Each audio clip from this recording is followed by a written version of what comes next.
It started with a man simply doing his job.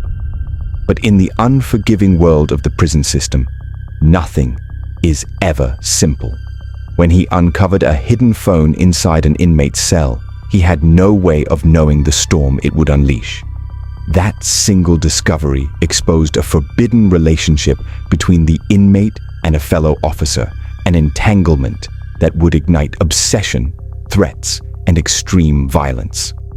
And in the end, the choice to seize that phone would set in motion a chain of events that ended with 6 gunshots and one of the most brutal executions of a prison officer the world has ever witnessed. It was March 2020 inside HMP Altcourse, when 29-year-old prison officer Lenny Scott began what should have been a routine cell search. He was thorough and trained to look for anything out of place. Among the cells on his list was that of 30-year-old Elias Morgan, a hardened member of the HSBC bank gang, infamous for a string of violent robberies targeting HSBC bank branches between 2008 and 2009. Inside Morgan's cell, Lenny uncovered something that would alter the course of his life forever: an illicit mobile phone. He seized it, following procedure, but in that instant, the line between duty and danger was crossed.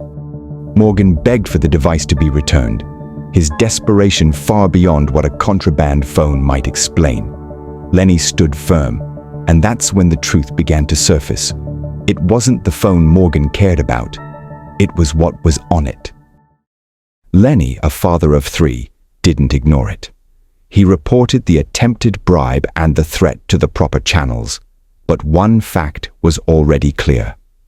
That phone held a secret dangerous enough that Elias Morgan was willing to threaten and bribe to keep it hidden. And what was on it soon came to light. It contained damning evidence, messages, photographs, and undeniable proof of a sexual relationship between Morgan and another officer at the Altcourse prison, Sarah Williams.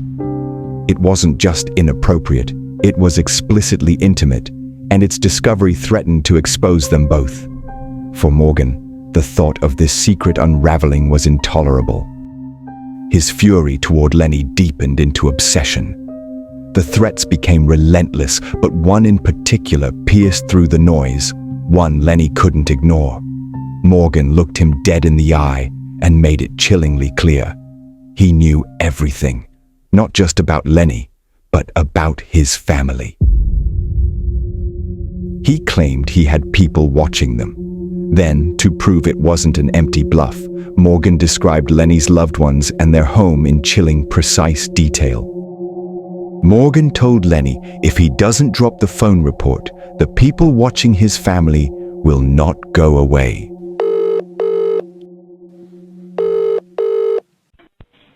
Hello, may I start, please?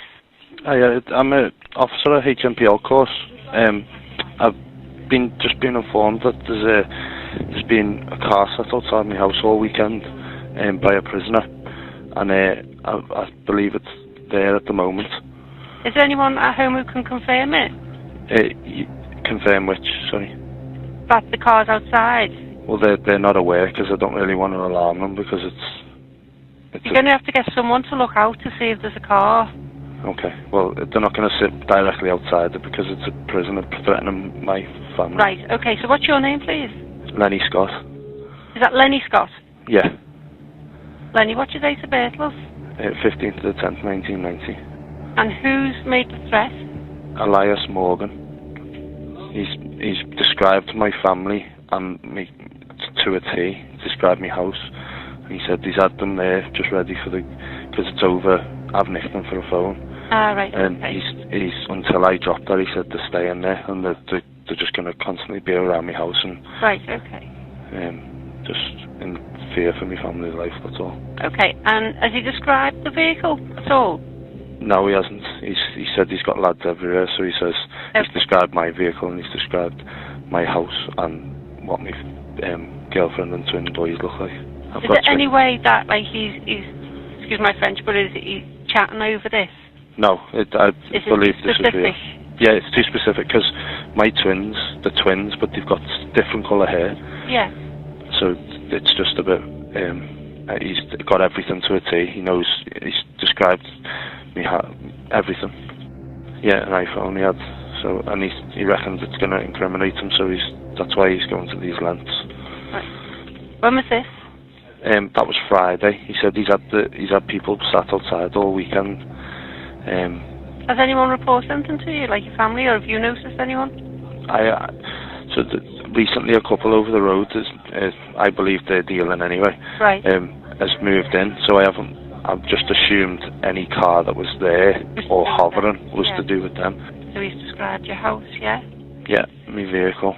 Are your family at home at the moment? Yeah. I don't know what's best, whether to tell her or...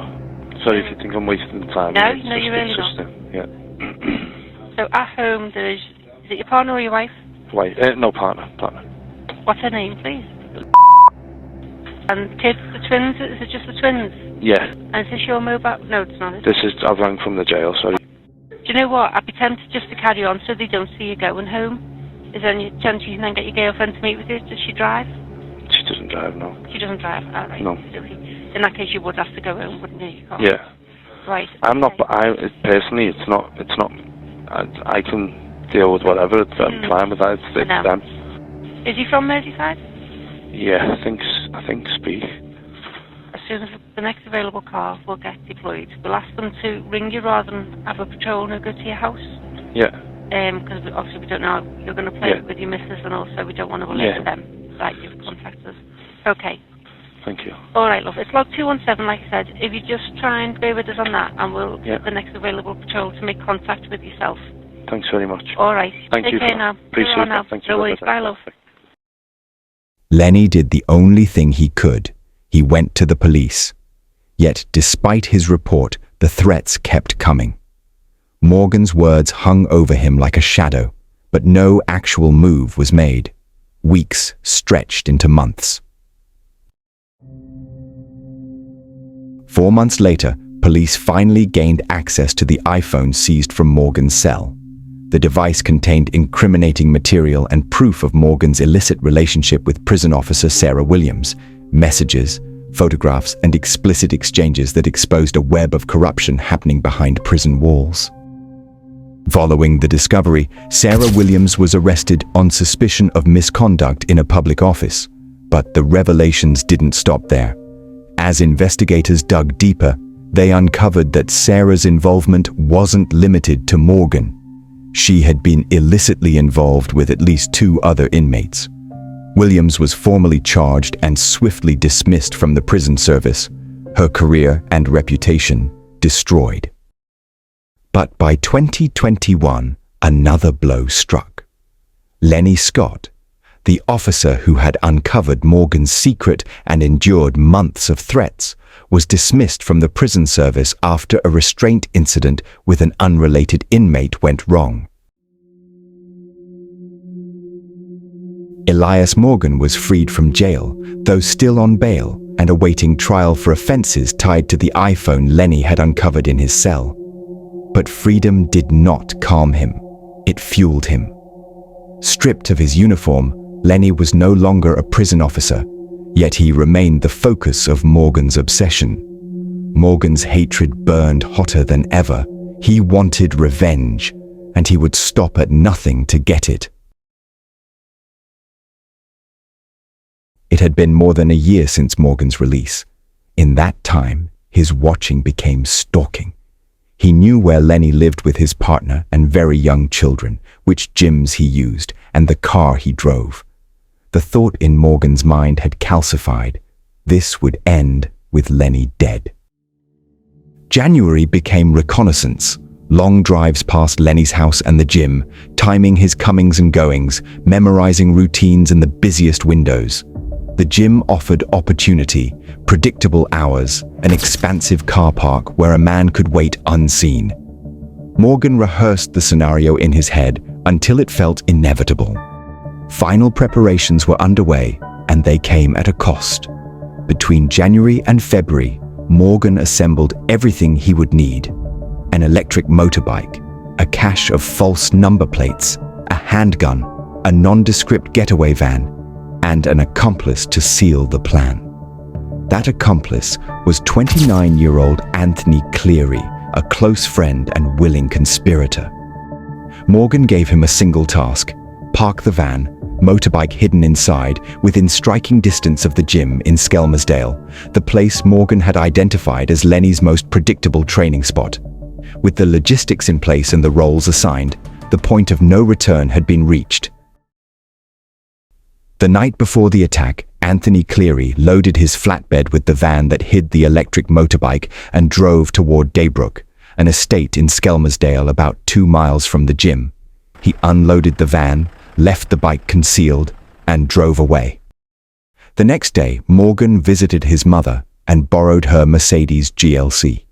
He fitted it with false plates, drove from Liverpool to Skelmersdale, and abandoned the car a short distance from where the van had been left. On foot, he returned to the van, retrieved the electric bike, and pulled on a high-visibility orange coat, as if preparing for some ordinary errand. With the bike, he rode the short stretch to the Peel House facility and took up a patient, predatory position in the car park. For more than 50 minutes, he lingered between parked cars, a bright jacket and a loaded handgun, the only things betraying the ordinary silhouette. He knew Lenny was inside, and he wasn't going to leave until he was dead. Then movement. A group of men spilled out of the gym. Morgan edged toward them, careless who watched. His only care was finding Lenny. When he did, he closed the distance and, without hesitation, opened fire.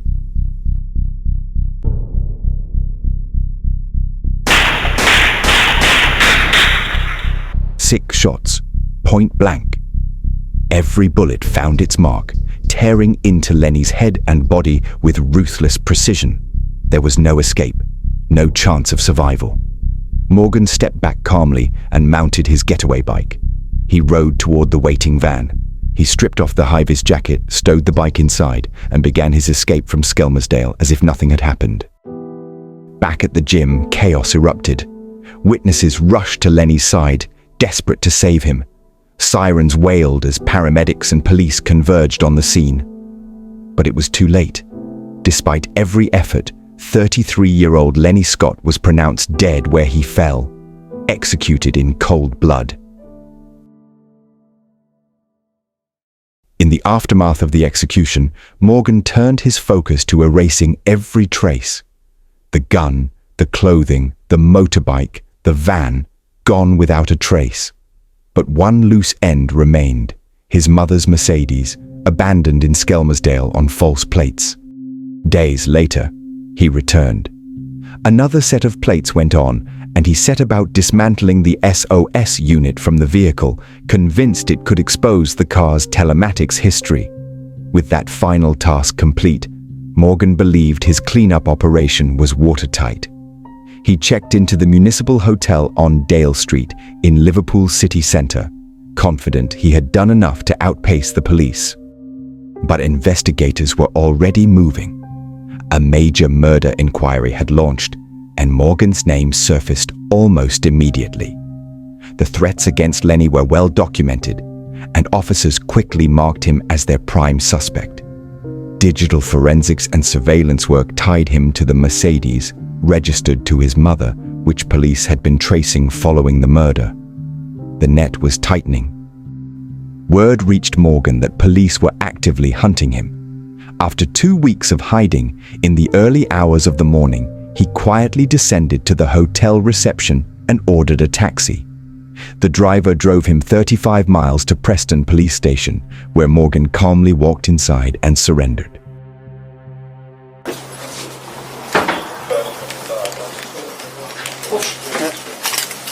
These officers can speak to you and explain to us. Yeah.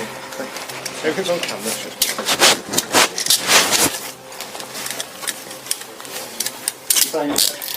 Right, Elias. That's that room 3, 1 second. That's room. Yeah. Do you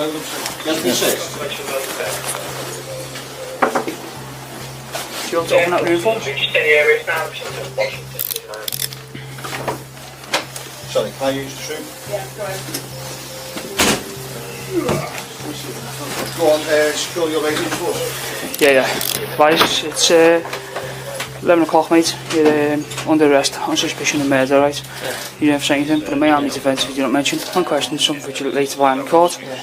And you do say, maybe given evidence. Do you understand? No reply? Alright, reason for that, mate. Prompt and effective investigation, mate. Alright, so we can interview you over the matter. Alright? Start away for us.